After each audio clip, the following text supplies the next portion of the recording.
Hello friends, എല്ലാവർക്കും centre for CS സ്വാഗതം. അപ്പോൾ നമ്മൾ കഴിഞ്ഞ വീഡിയോയിൽ പ്രെഡിക്റ്റീവ് പാർസിംഗ് ടേബിൾ ഒക്കെ കൺസ്ട്രക്ട് ചെയ്യുന്നത് എങ്ങനെയാണെന്ന് പഠിച്ചു അല്ലേ.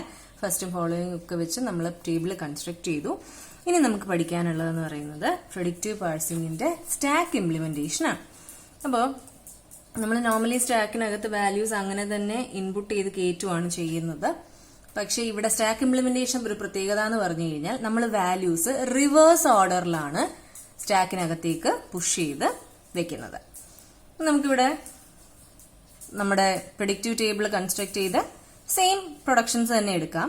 നമുക്കിവിടെ ഇൻപുട്ട് സ്ട്രിംഗ് കമ്പയർ ചെയ്ത് പ്രോസസ് ചെയ്യേണ്ടതെന്ന് പറയുന്നത് ID plus ID star ID ആണ്. അപ്പോൾ തീർച്ചയായിട്ടും പ്രെഡിക്റ്റീവ് പാർസിംഗ് എന്ന് പറയുന്നത് എന്താണ്? ടോപ്പ് ഡൗൺ പാർസിംഗ് ആണ് അല്ലെ. അപ്പൊ നമുക്ക് ഡിഫിക്കൽട്ടീസ് ഉണ്ടാവും. ആ ഡിഫിക്കൽട്ടീസിനെ എലിമിനേറ്റ് ചെയ്ത് കിട്ടുന്ന പ്രൊഡക്ഷനിൽ വേണം എന്ത് ചെയ്യാനായിട്ട്? പാർസിംഗ് ചെയ്യാനായിട്ട്. അപ്പൊ നമ്മുടെ തന്ന production E gives E plus T bar T, T gives T star F bar F, F gives bracket of E bar ID എന്ന് പറയുന്ന ഈ മൂന്ന് പ്രൊഡക്ഷനെയും ഡിഫിക്കൽട്ടീസ് എലിമിനേറ്റ് ചെയ്തുകൊണ്ട് E gives T E dash, E dash gives plus T E dash bar epsilon, T gives F T dash, T dash gives star F T dash bar epsilon, F gives bracket of E bar ID എന്ന് പുതിയ ഫോമാറ്റിലേക്ക് നമ്മൾ മാറ്റി. അതിൽ F gives bracket of E bar ID എന്ന് പറയുന്നത് തന്നെയാണ് ഇവിടെയും വന്നിരിക്കുന്നത്. അതിൽ ഡിഫിക്കൽട്ടീസ് ഇല്ലാത്തത് കൊണ്ടാണ്.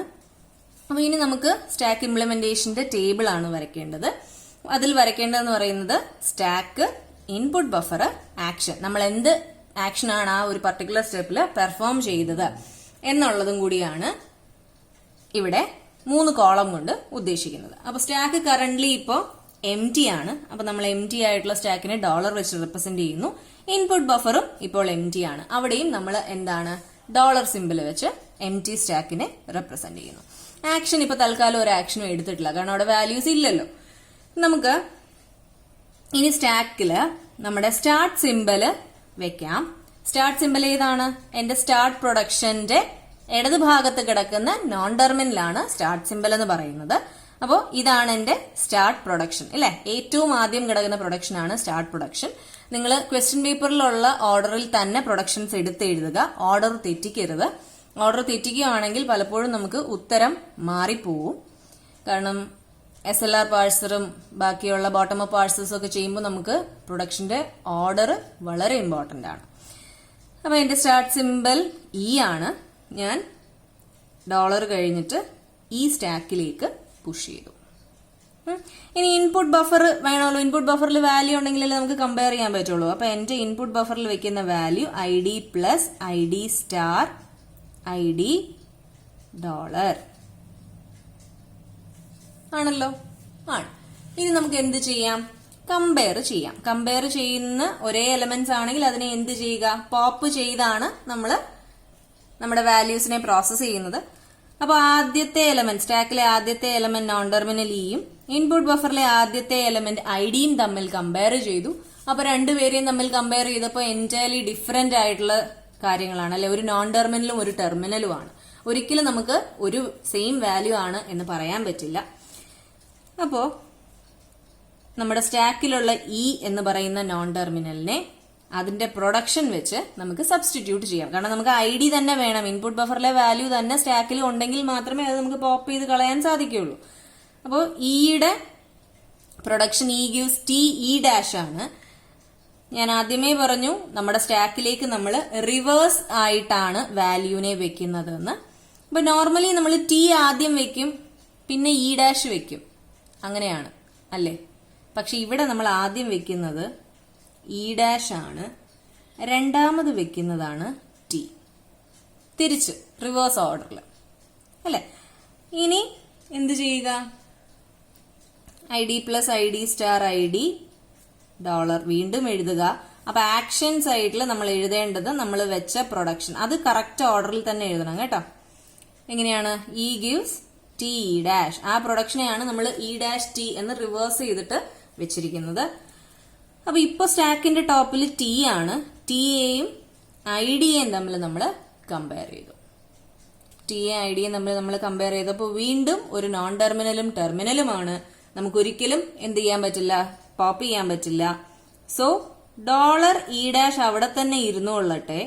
ടിയുടെ പ്രൊഡക്ഷനെ നമ്മൾ എന്ത് ചെയ്യുകയാണ്? സബ്സ്റ്റിറ്റ്യൂട്ട് ചെയ്യുന്നു. ടിയുടെ പ്രൊഡക്ഷൻ ഇവിടെ എന്താ? T gives F T dash അല്ലെ. അപ്പൊ എങ്ങനെ നമ്മൾ പുഷ് ചെയ്യും? ടി ഡാഷ് എഫ് എന്ന റിവേഴ്സ് ഓർഡറിൽ പുഷ് ചെയ്യും. ഇപ്പോഴും ഇൻപുട്ട് ബഫറിൽ ഇരിക്കുന്ന value I D plus I D star I D തന്നെയാണ്. ഇവിടെ നമ്മൾ T gives F T dash ഏത് പ്രൊഡക്ഷൻ വെച്ചാണോ സബ്സ്റ്റിറ്റ്യൂട്ട് ചെയ്തത് ആ പ്രൊഡക്ഷനെ നമ്മൾ ആക്ഷൻ ബാറിൽ എഴുതി. ഇനി എഫും ഐ ഡിയും തമ്മിൽ കമ്പയർ ചെയ്തു. വീണ്ടും യാതൊരു ബന്ധവുമില്ല. അപ്പോൾ ഡോളർ ഇ ഡാഷ് ടി ഡാഷിന് മാറ്റമില്ല. എഫിന്റെ വാല്യൂവിനെ വെച്ച് സബ്സ്റ്റിറ്റ്യൂട്ട് ചെയ്തു. ഇനി നോക്കുക, എഫിന് ഇവിടെ രണ്ട് പ്രൊഡക്ഷൻ ഉണ്ട്. എഫ് ഗിവ്സ് ബ്രാക്കറ്റ് ഓഫ് ഇയും എഫ് ഗിവ്സ് ഐ ഡിയും. അത് രണ്ടും കൂടി ചേർത്താണ് നമ്മൾ ഈ സെപ്പറേറ്റർ വെച്ച് ബാർ വെച്ച് ഇവിടെ എഴുതിയിരിക്കുന്നത്. അപ്പൊ എനിക്കിവിടെ ഇൻപുട്ട് ബഫറിൽ കിടക്കുന്ന വാല്യൂ എന്ന് പറയുന്നത് ഐ ഡി ആണ് അല്ലെ. അപ്പൊ എനിക്ക് ഐ ഡി കളയണമെങ്കിൽ ഐ ഡി വെച്ച് തന്നെ ആണ് ഞാൻ സബ്സ്റ്റിറ്റ്യൂട്ട് ചെയ്യേണ്ടത്. ആദ്യം കിടക്കുന്നത് ബ്രാക്കറ്റ് ഓഫ് ഇ ആണ് എന്ന് പറഞ്ഞിട്ട് തെറ്റായ സബ്സ്റ്റിറ്റ്യൂഷൻ അവിടെ ചെയ്യാൻ പാടില്ല. നമ്മുടെ ആവശ്യം കൂടി നോക്കി വേണം നമ്മൾ പ്രൊഡക്ഷനെ സബ്സ്റ്റിറ്റ്യൂട്ട് ചെയ്യാൻ.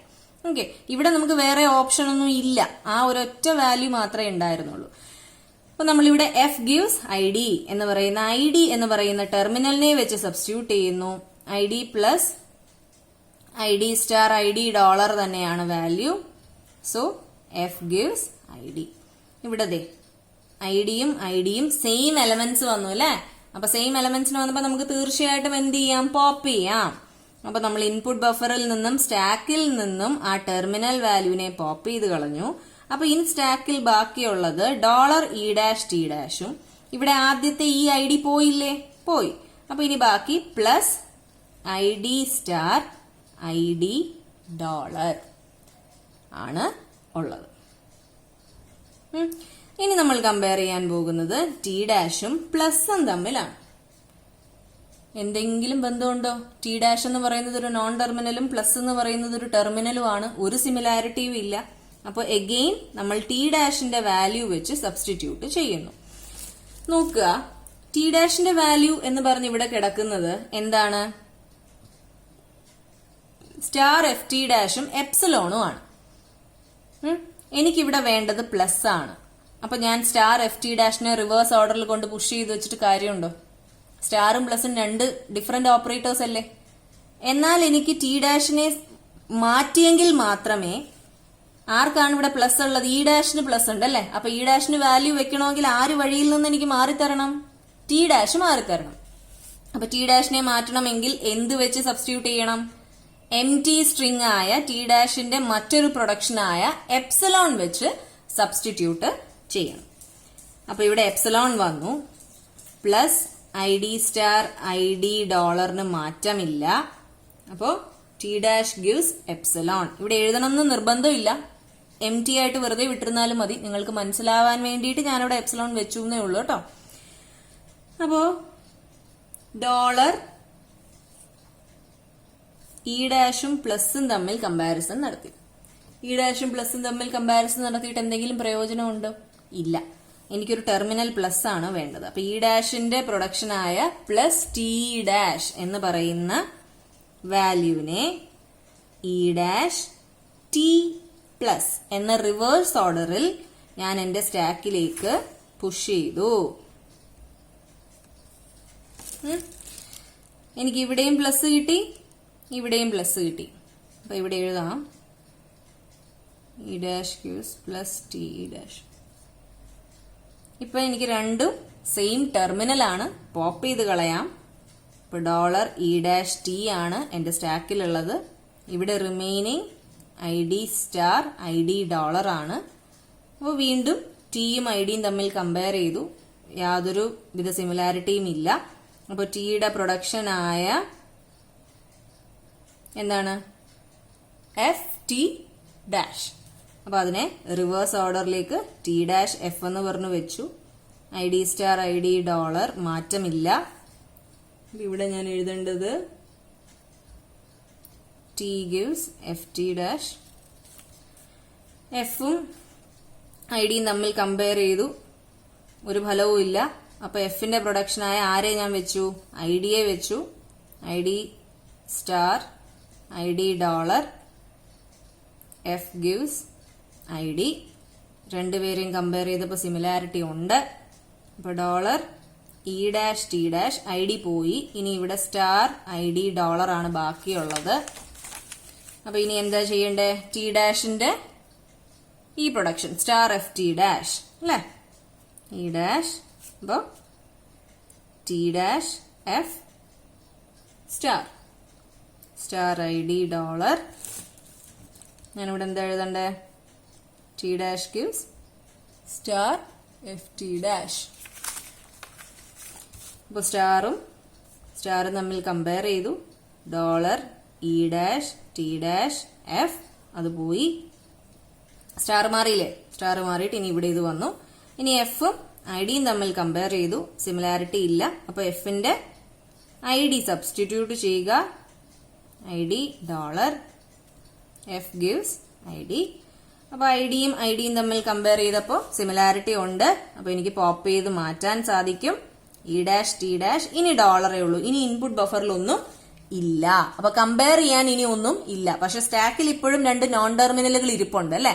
ഇനി അവരെയാണ് നമുക്ക് പോപ്പ് ചെയ്ത് കളയേണ്ടത്. അപ്പൊ ഇ ഡാഷും ടി ഡാഷും കളയാൻ വേണ്ടിയിട്ട് നമ്മുടെ പ്രൊഡക്ഷനിൽ തന്നെ ഇ ഡാഷ് എപ്സിലോൺ എന്നും ടി ഡാഷ് ഗീവ്സ് എപ്സിലോൺ എന്നും ഉണ്ട്. അപ്പൊ ആ എപ്സിലോൺ വാല്യൂവിനെ നമുക്ക് സബ്സ്റ്റിറ്റ്യൂട്ട് ചെയ്താൽ മതി. ആദ്യത്തെ ടി ഡാഷിന് നമ്മൾ എപ്സിലോൺ വാല്യൂവിനെ സബ്സ്റ്റിറ്റ്യൂട്ട് ചെയ്തു. T dash gives epsilon. അപ്പൊ എപ്സിലോൺ വാല്യൂ അവിടെ സബ്സ്റ്റിറ്റ്യൂട്ട് ചെയ്തപ്പോൾ ടി ഡാഷ് പോയി. ഇനി അടുത്ത് ഇ ഡാഷിന് എന്ത് ചെയ്താൽ മതി? അടുത്ത ഇ ഡാഷിന്റെ എപ്സിലോൺ വാല്യൂ സബ്സ്റ്റിറ്റ്യൂട്ട് ചെയ്യുക. അപ്പൊ ഇ ഡാഷിന്റെ എപ്സിലോൺ വാല്യൂ സബ്സ്റ്റിറ്റ്യൂട്ട് ചെയ്തപ്പോൾ ആ വാല്യൂവും പോയി. ഇപ്പൊ നമുക്ക് സ്റ്റാക്കിലും ഒന്നുമില്ല, ഇൻപുട്ട് ബഫറിലും ഒന്നുമില്ല. അപ്പൊ നമ്മുടെ പാഴ്സിംഗ് എന്തായി? കംപ്ലീറ്റ് ആയി. പാഴ്സിംഗ് കംപ്ലീറ്റ് ആയപ്പോ നമ്മൾ അക്സെപ്റ്റ് എന്ന് പറയുന്ന സ്റ്റേറ്റിലേക്ക് പോയി. ഇങ്ങനെയാണ് നമ്മൾ പ്രെഡിക്റ്റീവ് പാഴ്സിംഗിന്റെ സ്റ്റാക്ക് ഇംപ്ലിമെന്റേഷൻ ചെയ്യുന്നത്. അപ്പോൾ മറ്റെല്ലാ രീതിയിൽ സ്റ്റാക്ക് ഇംപ്ലിമെന്റേഷൻ ചെയ്യുന്നത് പോലെ തന്നെയാണ് ഇവിടെയും ചെയ്യുന്നത്. ഒരേ ഒരു വ്യത്യാസം മാത്രമേ ഉള്ളൂ. സ്റ്റാക്കിലേക്ക് വാല്യൂസ് റിവേഴ്സ് ഓർഡറിലാണ് ഇൻപുട്ട് ചെയ്യുന്നത്, പുഷ് ചെയ്യുന്നത്. അപ്പോൾ ഈ വീഡിയോയെ കുറിച്ച് എന്തെങ്കിലും ഡൗട്ട് പറഞ്ഞതിലുണ്ടെങ്കിൽ നിങ്ങൾ കമന്റ് ബോക്സിൽ ടൈപ്പ് ചെയ്യുക. തീർച്ചയായിട്ടും നിങ്ങൾക്ക് റിപ്ലൈ തരുന്നതായിരിക്കും. ഈ വീഡിയോ നിങ്ങൾക്ക് മനസ്സിലായി എന്ന് വിശ്വസിക്കുന്നു.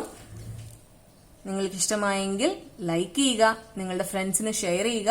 ഈ ചാനൽ സബ്സ്ക്രൈബ് ചെയ്യാത്തവരാണെങ്കിൽ ഈ ചാനൽ സബ്സ്ക്രൈബ് ചെയ്യുക. Thanks for watching.